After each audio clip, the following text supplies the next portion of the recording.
Hello दोस्तों, नमस्कार। SM किसी चैनल में मैं आप सब लोगों का दिल से बहुत बहुत स्वागत करता हूं। सो दोस्तों, आज के दिन की अगर हम लोग बात करें, फाइनली हम यहाँ पे कह सकते हैं ज़बरदस्त परफॉर्मेंस बाजार का यहाँ पे देखने को मिल गया।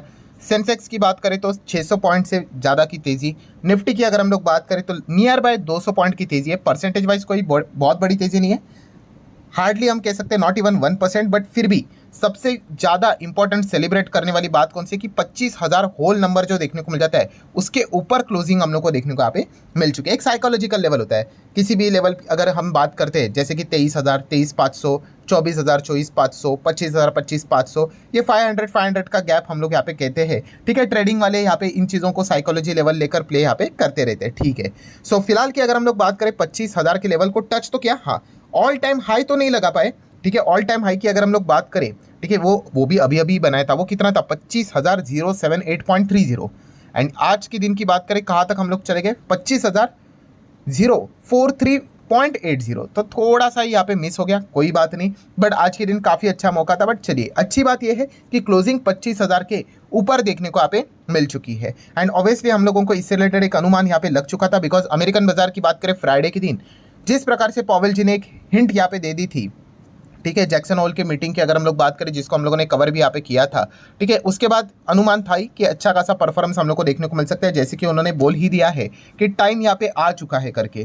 ठीक है, कि एक्शन लिया जाए करके, मतलब हर कोई यहाँ पे समझ चुका है कि पॉवेल जी यही कहने की कोशिश यहाँ पे कर रहे हैं, time has come for the rate cut करके। देन उसी के साथ साथ अगर हम लोग बात करें, फेड के मिनट्स भी जारी हुए थे, वहाँ पे फेड के काफ़ी सारे जो मेंबर्स है, ऑफिशियल्स है, वो भी रेट कट के फेवर में हम लोग को ज़्यादा देखने को यहाँ पे मिल रहे हैं। ऑब्वियसली वहाँ पे हम लोग को कुछ इफ बट की कंडीशंस देखने को मिल रही है, जैसे कि आप देख सकते हैं यहाँ पे भी लिखा हुआ है, जो कि एक कॉमन सेंस वाली बात है। अगर इन्फ्लेशन नॉर्मलाइज रहा, ठीक है, तो ही ये इस प्रकार की चीज़ें यहाँ पे कर सकते हैं करके। तो डेफिनेटली फेड के जो मीटिंग है उसके पहले आपको पता है इन्फ्लेशन का एक डेटा हम लोग को देखने को यहाँ पे मिलने वाला है। बट इसी चीज़ के चलते हम लोग को एक अनुमान मिल चुका था कि फ्राइडे के दिन तो अमेरिकन बाजार में 1.25% की तेज़ी देखने को मिली थी, ज़बरदस्त यहाँ पे तेज़ी थी। एंड इसी का फ़ायदा हमारे मार्केट में भी आज के दिन होने के चांसेस ज़्यादा थे। सो डेफिनेटली दोस्तों, हम यहाँ पे कह सकते हैं अभी जो सितंबर की जो बैठक है 17-18 सितंबर को हम लोग को देखने को मिलेगा, आउटकम 18 सितंबर को आएगा। ये काफ़ी ज़्यादा इंपॉर्टेंट हम लोग को मीटिंग देखने को यहाँ पे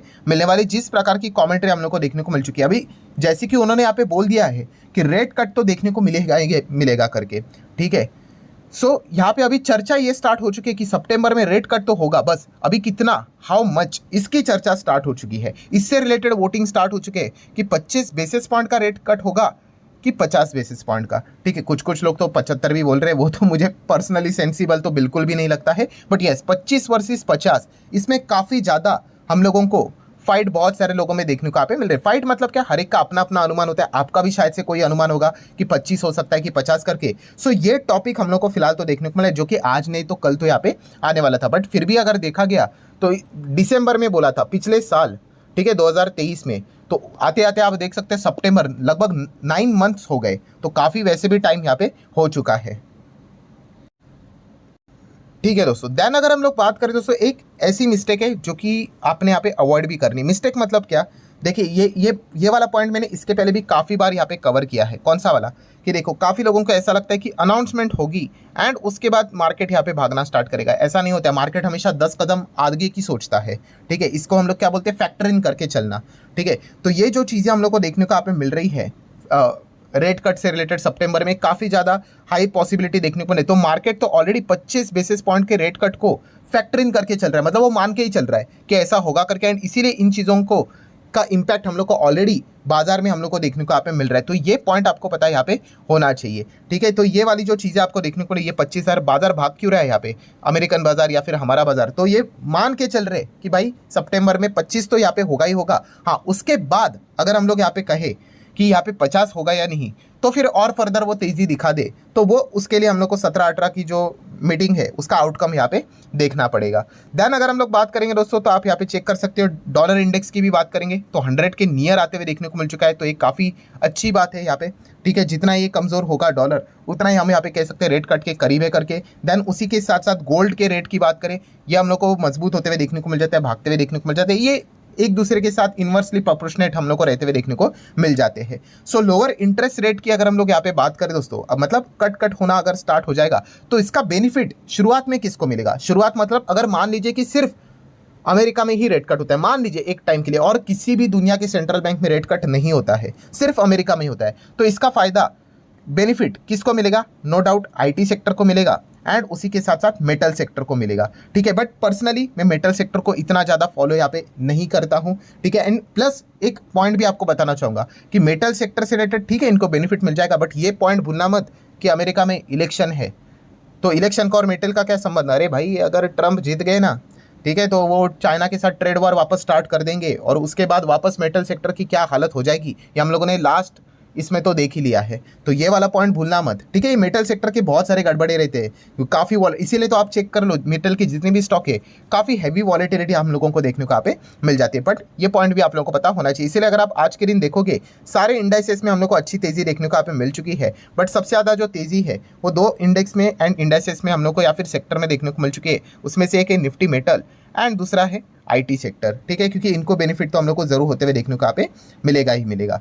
सो अगर हम लोग यहाँ पे, जैसे मैंने कहा कि हम मेटल को इतना ज़्यादा यहाँ पे चेक नहीं करते क्योंकि चीज़ें बार बार बदलती रहती है, बट आईटी की अगर हम लोग बात करें उनको बेनिफिट क्यों मिलेगा अगर सिर्फ अमेरिका में रेट कट होगा तो? क्योंकि हमारे जितने भी आईटी कंपनीज है, जैसे कि अगर हम लोग बात करें टीसीएस, तो इनके सबके बिजनेसेस कहाँ पे देखने को मिल जाते हैं? तो आप देख सकते हो export in nature of services रहता है इनका, तो नॉर्थ अमेरिका से 50% बिजनेस देखने को मिल जाता है, यूके से लगभग 17%, ठीक है। एंड यूरोप की अगर हम लोग बात करें एक्सक्लूडिंग यूके तो 14%, ठीक है। तो आप देख सकते हैं जितने भी हमारे आईटी कंपनीज है ना, इंडिया की अगर हम बात करें तो दुनिया में हमारी जो पहचान है वो एज अ आईटी करके यहाँ पे पहचान यहाँ पे देखने को मिल जाती है। इन्फोसिस की बात करें तो वो भी आप देख सकते हो, ठीक है। अब क्या मेजर पॉइंट क्या है कि नॉर्थ अमेरिका में 64% हम लोग को बिजनेस देखने को यहाँ पे मिल जाता है। विप्रो की अगर हम लोग बात करें सेम अमेरिका में आप देख सकते हैं 57% के आसपास। मतलब क्या है कि वहाँ पे अगर रेट कट हुआ तो इन कंपनीज को काफ़ी अच्छा फायदा मिलता है। कैसे? वहाँ के जो क्लाइंट्स रहेंगे इनके, वो कैपेक्स करना स्टार्ट करेंगे, इनको बिजनेस होना स्टार्ट हो जाएगा, इनको पेमेंट आना स्टार्ट हो जाएगा। वरना वहाँ की कंपनियाँ क्या कर रही है, काफ़ी पैसे को बचा बचा कर चल रही है, जो चीज़ें की रिक्वायरमेंट है उतना ही काम कर रही है, कोई एडवांस चीज़ें यहाँ पे नहीं कर रही है, तो इसलिए इनको इतना ज़्यादा बिजनेस नहीं मिल रहा है। इसलिए तो आईटी सेक्टर हम लोग को स्लो डाउन में जाते हुए देखने को यहाँ पे मिला था। बट जब भी रेट कट की चीज़ें यहाँ पे सामने आ जाती है, आईटी सेक्टर में एक अच्छा जोश देखने को मिल जाता है। देन अगर हम लोग बेनिफिट्स की बात करें दोस्तों, तो आप सभी लोगों को पता ही है इमर्जिंग मार्केट को इस चीज़ का काफ़ी अच्छा बेनिफिट मिलता है। इमर्जिंग मार्केट मतलब हमारे जैसी ग्रोइंग इकोनॉमी होती है, डेवलपिंग कंट्रीज। अभी अमेरिका की अगर हम लोग बात करें, वहाँ पे अगर रेट कट होना स्टार्ट अगर हो जाएगा तो उनको सस्ते दाम में लोन मिलना स्टार्ट हो जाएंगे एंड वहाँ के बड़े इन्वेस्टर क्या करेंगे, दुनिया भर के मार्केट में पैसा लगाएंगे एंड खास करके उनका जो फोकस होता है, टारगेट होता है, वो इमर्जिंग मार्केट होता है। एंड इमर्जिंग मार्केट की बात करें तो हमारे देश का परफॉर्मेंस क्या है ये हर किसी को यहाँ पे पता है। टॉप 5 दुनिया की इकोनॉमी की अगर हम लोग बात करें तो उसमें इमर्जिंग मार्केट में सिर्फ हम ही आते हैं, ठीक है। बाकी जितने भी कंट्रीज है, अमेरिका, चाइना, जापान, जर्मनी, ठीक है, ये सारे डेवलप कंट्रीज़ हैं, ठीक है। और हम अगर हमारी बात करें, वी आर डेवलपिंग, सो यहाँ पे ग्रोथ ज़्यादा होता है, ठीक है। किसी कंट्री की ग्रोथ हमारे आसपास भी यहाँ पे नहीं है, सो इसीलिए ये चीज़ें यहाँ पे मानी जाती है कि यहाँ पे इमर्जिंग मार्केट के हिसाब से अगर हम लोग बात करें तो डेफिनेटली फॉरेन इंस्टीट्यूशनल इन्वेस्टर अगर रेट कट अगर हो जाता है तो हमारे देश में बड़ा पैसा लगा सकते हैं। एक अनुमान यहाँ पे होता है, ठीक है, ये कोई गारंटी नहीं है भाई। काफ़ी लोग पूछते हैं, इसके पहले भी ऐसा हुआ था कि रेट कट हो रहा है, एफआईएस क्यों नहीं पैसा डाल रहे? अरे भाई वो दूसरा इमर्जिंग मार्केट में भी जा सकते हैं, थोड़ी ना हमारा सिर्फ अकेला ही इंडिया है करके, तो ये पॉइंट भी पता होना चाहिए। बट फिलहाल अगर देखा गया, जैसे मैंने कहा कि इमर्जिंग मार्केट में इंडिया का परफॉर्मेंस काफ़ी अच्छा हम लोग को देखने को यहाँ पे मिल रहा है, तो इसलिए चांसेस रहेंगे कि एफआईएस की बड़ी वापसी हम लोग को देखने को यहाँ पे मिल जाए। बीच बीच में छोटो मोटो सा वो निवेश कर लेते हैं, वापस चले जाते हैं, बट बड़ा इन्वेस्टमेंट की बात करें तो डेफिनेटली ये एक पॉसिबिलिटी वाली चीज़ देखने को मिल सकता है। एंड रिसेंटली ही एफआईएस की ओर से हम लोग को स्टेटमेंट भी देखने को मिले थे कि इंडिया स्टिल उनका फेवरेट है करके। स्टिल मतलब काफ़ी अच्छे रिटर्न्स बनते हुए देखने को मिले भाई, ठीक है। तो उसके बावजूद भी वो एक्सपेक्ट करते कि आने वाले समय में हमारी ग्रोथ अच्छी हो सकती है, रिटर्न्स अच्छे दे सकते हैं करके। सो एक काफ़ी अच्छा पॉजिटिव पॉइंट देखने को मिल रहा है। देन अगर हम लोग यहाँ पे आगे बढ़े दोस्तों, तो डेफिनेटली बुल का पकड़ा एकदम ही भारी देखने को मिल रहा है। और बोलते हैं ना, जब अच्छी खबरें आती है तो एक साथ आती है, बुरी भी खबरें आती है तो एक साथ ही आते हुए देखने को मिल जाती है। मतलब आज के दिन जो बाजार में तेजी देखने को यहाँ पे मिल रही थी, ठीक है, अमेरिका से रिलेटेड अच्छी खबरें देखने को मिली थी, प्लस उसी के साथ साथ बाकी भी फैक्टर्स यहाँ पे सपोर्ट कर रहे थे। जैसे कि आपको पता ही है कि बैंक निफ्टी की बात करें यहाँ पे, मतलब जो आरबीआई ने एक डिसीजन यहाँ पे लिया है कि बैंक्स में वो वापस लिक्विडिटी लाने के लिए वो यहाँ पे अलग अलग नुस्खे यहाँ पे अपनाएंगे। जैसे कि कल इसके ऊपर मैंने एक वीडियो बनाया था कि कैसे P2P लेंडिंग के ऊपर उन्होंने यहाँ पे मतलब जो गलत चीज़ें चल रही थी उसको रोक लिया, तो इस चीज़ के चलते शायद से बैंक्स में थोड़ा सा पैसा वापस आते हुए देखने को मिले। और भी अलग अलग चीज़ें वो यहाँ पे कर सकते हैं, तो बैंक निफ्टी स्ट्रांग हुआ। देन हमारे 5 मेजर स्टॉक्स शेयर बाजार के आप सभी लोगों को पता है जो इंडेक्स में डायरेक्टली और इनडायरेक्टली काफ़ी बड़ा कंट्रीब्यूट करते हैं, जैसे कि HDFC bank, Reliance industry, ICICI bank, TCS, Infosys, इन सब ने हरा निशान दिखा दिया, जबरदस्त पॉजिटिविटी दिखा दी। एंड इसी चीज़ के चलते जो हमारे निफ्टी 50 में 3 बड़े सेक्टर हम लोग को कंट्रीब्यूट करते हुए देखने को मिल जाते हैं, जो कि निफ्टी फाइनेंशियल सर्विसेज, ये भी ज़बरदस्त भागा। देन उसी के साथ साथ ऑयल एंड गैस आप देख सकते हो 1-1.25% भागा। निफ्टी IT की बात करें तो 1.25% की तेज़ी यहाँ पे भी देखने को मिली। एंड इसी चीज़ के चलते मतलब ओवरऑल कंक्लूजन क्या है, इन सभी चीज़ों को अगर आप प्लस करके देख लो, जोड़ करके देख लो, तो आज के दिन बुल का पगड़ा काफ़ी ज़्यादा हम लोग को भारी रहते हुए देखने को मिल गया। एंड अगर हम लोग दूसरे साइड की बात करें बेयर्स, तो बेयर्स तो हम लोग यहाँ पे कह सकते हैं लिटरली यहाँ पे उनको कोई भी मौका मिलते हुए देखने को यहाँ पे नहीं मिल रहा है, क्योंकि उनको भी तो कोई ना कोई रीज़न यहाँ पे चाहिए।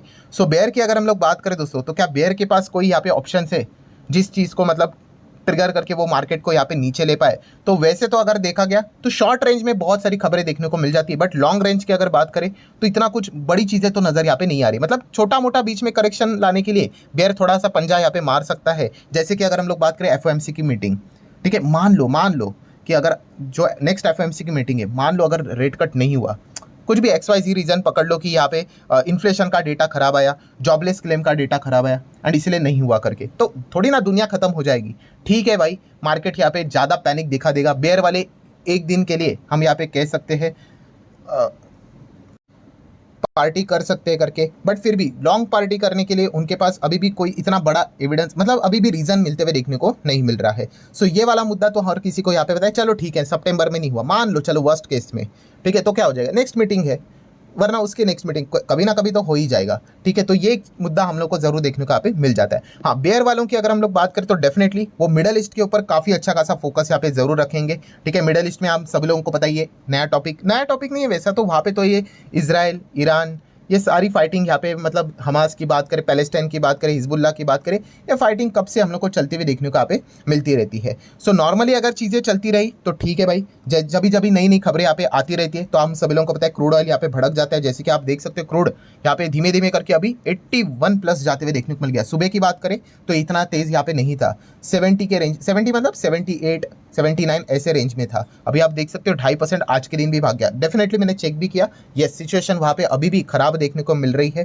ठीक है, वापस एक दूसरे के ऊपर हम लोग को ब्रूटल अटैक होते हुए देखने को मिल रहे हैं। हाँ, ये प्रे हम लोग जरूर करेंगे कि इसमें अभी ईरान बीच में ना आ जाए। अगर ईरान यहाँ पे बीच में आ गए तो डेफिनेटली बेयर वाले थोड़े बहुत यहाँ पे खुश हो सकते हैं, क्योंकि मार्केट ऐसा ही चलता है। ठीक है, तो सिचुएशन की अगर हम लोग बात करें तो वहाँ पे तो फाइटिंग हम लोग को अभी भी देखने को यहाँ पे मिल रही है। क्रूड ऑयल का चार्ट पैटर्न हम लोग को ये चीज़ें इजीली बता देता है, जो कि 75 के नीचे चला गया था, 72 के आसपास था, वो उठकर अभी नियर बाय 82 के आसपास आते हुए देखने को यहाँ पे मिल रहा है। बट जैसे कि मैंने आप लोगों को यहाँ पे बताया, जब तक इजराइल का बाजार यहाँ पे कोई बहुत बड़ा पैनिक यहाँ पे नहीं दिखाता है, तब तक तो हम लोग कह सकते हैं कि दुनिया भर के बाजार भी इतने ज़्यादा कोई तो पैनिक दिखाते हुए देखने को यहाँ पे नहीं मिलेंगे। ठीक है, कल के दिन भी मैंने वीडियो कवर करके आप लोगों के बात बताई थी। अच्छा, मैंने कल के दिन ये वाला टॉपिक कवर किया ना कि इजराइल का बाजार देखिए, कल अगर मैं चार्ट पैटर्न दिखा दूँ, अभी तो यहाँ पे 5 दिन का ही रहता है, बट फिर भी कल एक दिन इजराइल का बाजार काफ़ी अच्छा चला। तो काफ़ी लोगों ने कमेंट सेक्शन में पूछा सर संडे है करके, तो आपको बताना चाहूँगा कि हमारा मार्केट जो क्लोज रहता है, अमेरिका का क्लोज रहता है, ये सैटरडे संडे क्लोज रहता है। इजराइल के बाजार की अगर हम लोग बात करें, ठीक है, वहाँ पे जो मार्केट यहाँ पे क्लोज रहता है ना, वो फ्राइडे एंड सैटरडे क्लोज रहता है। यस, मतलब संडे के दिन उनका मार्केट चालू रहता है। ठीक है, ये पॉइंट आप लोगों को पता है यहाँ पे होना चाहिए। ठीक है, वहाँ पे उनका जो रीति रिवाज रहते हैं उस हिसाब से, मतलब वही हमारा जैसे सैटरडे संडे होता है, उसको छुट्टी लेने के लिए वो फ्राइडे एंड सैटरडे के दिन यहाँ पे छुट्टी लेते हैं काम से। एंड जैसे मैंने बताया, उनके धर्म के हिसाब से, उनके धार्मिक आस्थाओं के हिसाब से वो वहाँ पे जो प्रोग्राम उनका जो रहता है उस हिसाब से वो फ्राइडे एंड सैटरडे को काम यहाँ पे नहीं करते, छुट्टी यहाँ पे लेते हैं। सो याद रखना, इजराइल का जो बाजार होता है वो संडे के दिन चालू रहता है और गुरुवार तक रहता है। फ्राइडे एंड सैटरडे क्लोज यहाँ पे रहता है, इसलिए कल के दिन इवन संडे होने के बावजूद वहाँ पे हम लोग को रिएक्शन देखने को मिल रहा था। सो ठीक है, whole conclusion is very simple कि फिलहाल की अगर हम लोग बात करें तो बुल पूरी तरीके से बेयर के ऊपर हावी होते हुए देखने को यहाँ पे मिल चुका है। ठीक है, बुल के पास काफ़ी ज़्यादा रीज़न है to remain the bull. And bear की अगर हम लोग बात करें, उनको कोई सॉलिड एविडेंस नहीं मिल रहा है, छोटा मोटा यहाँ पे पंजा मार देते, जैसे अभी मैंने आप लोगों को यहाँ पे बताया। तो सॉलिड एविडेंस की अगर हम लोग बात करें तो कोई अनसर्टेनिटी वाली खबर ही अगर आ गई तो शायद से उनको मदद कर दे। और अनसर्टेनिटी वाली खबर मतलब जैसे कि मैंने नाम में ही आ जाता है कि वो अनसर्टन है।